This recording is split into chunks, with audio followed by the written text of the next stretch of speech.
Warning, do not attempt to recreate any of the stunts seen in these videos. All of these stunts were attempted by professionals or under the supervision of professionals. The Revolutionary Ravens do not advise that you try any of this at home. Recently, my friend and I have become very concerned with the state of morality in our fellow students and our conduct towards one another. Because of predominant faith in America's Christianity, it is disturbing to see a lack of Christian thoughts within our school. All students are encouraged to maintain any religious beliefs they have. However, people are allowed to retain the treating of other people, whether it be good or bad, without any intervention. In school, we get to see all the types of people that will eventually become the community around us. And we started to wonder how anyone could make a difference.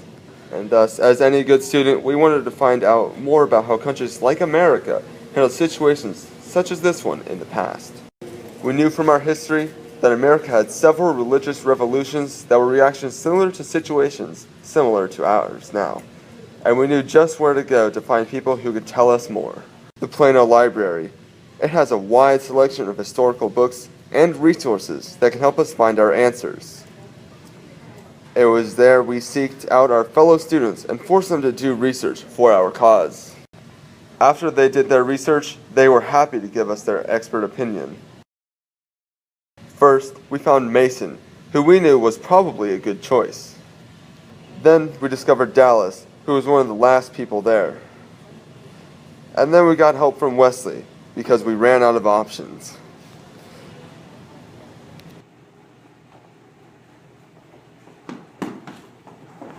Where am I? What's going on? Oh, who was Peter Cartwright? Peter Cartwright was a circuit rider in the Second Great Awakening.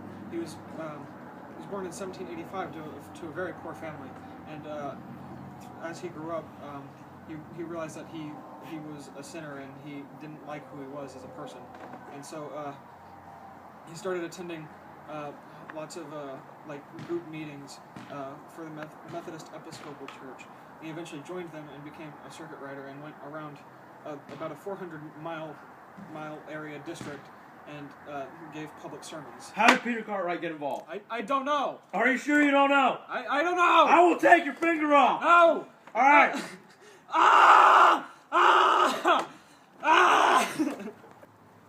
All right, now I'll ask you again, how did Peter Cartwright get involved? Okay, I'll talk.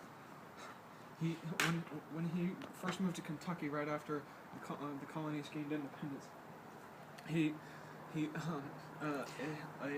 Methodist pastor who was also a circuit rider came to his house, and though most of his family was very touched by his preachings, Peter Cartwright himself was not. And whenever he was 16, he attended a Methodist Episcopal Church assembly, and he realized. Why are you hesitating? Are you lying to me? No, no, I'm not. It's very hard to remember. He began realizing that he was sinning and that he really needed to make his peace with God. So he started getting into the Methodist Episcopal Church and getting into all the circuit riding. Did he ever receive any resistance?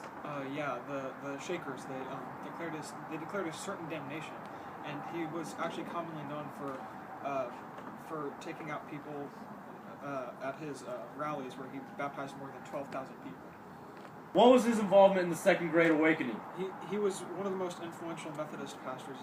Like I said earlier, he baptized more than 12,000 people. He brought tons of people into the church. He converted thousands of Christians into Methodism.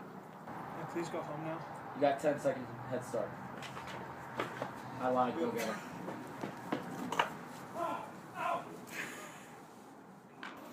So Dallas, how are you doing today? Considering the fact that you just told me, I'm great.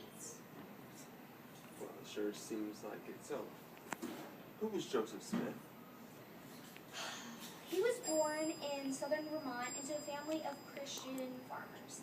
And he moved often, and they were kind of wealthy. And we've seen really a lot of religious leaders come out of this same area. And eventually he settled, and during the Second Great Awakening, he was surrounded by small denominations and churches claiming that they are the one true faith. And this was beginning to get reports of him performing miracles and prophecies, and eventually he supposedly came into contact with God directly. Okay. So how did he influence those people? His first notable historical achievement was the founding of the Church of Latter-day Saints, or Mormonism. And throughout history, he was a powerful example of new thought brought out by this time. But Mormonism is considered prophet, I guess. Okay. So, I think you mentioned something about missions, right? Yes. Missions are trips that allow both young adults to preach the world to God and people in need of guidance, and occur almost every faith, with good examples of moral people spreading the book. Okay. How many people are really involved with Joseph Smith? Like, how many people did he really affect?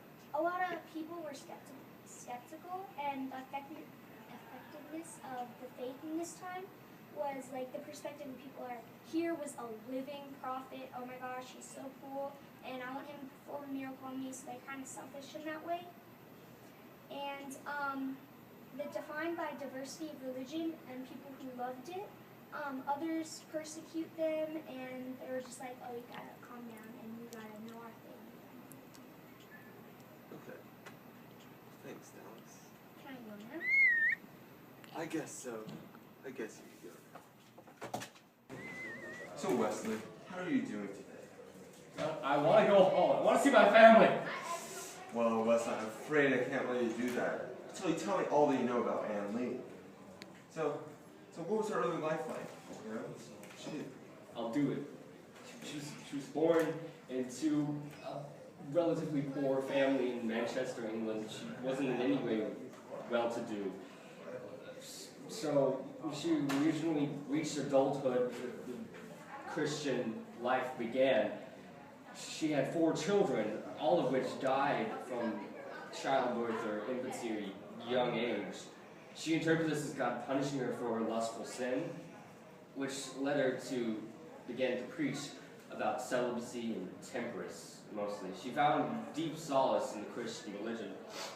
She was born as a Quaker, but she started ecstatically dancing, and her followers did so as well, and that led them to be called the Shaking Quakers, or Shakers, as they're initially called. No, not yet. How was she influential to those people at that time period? Well, she was one of the only woman religious leaders at the Second Great Awakening in America in general. This actually did not work well for her. Women didn't preach back then, and so she suffered a lot of prejudice, as you can imagine, beatings even, which led to her early death in 1784. Okay. Do you have any final thoughts on her? Any more information? Or just no? I want home. Oh, Wesley. I guess you can go home now. I guess. Maybe another time. Wait, Donnie. No. Leave the bird. Someone can't.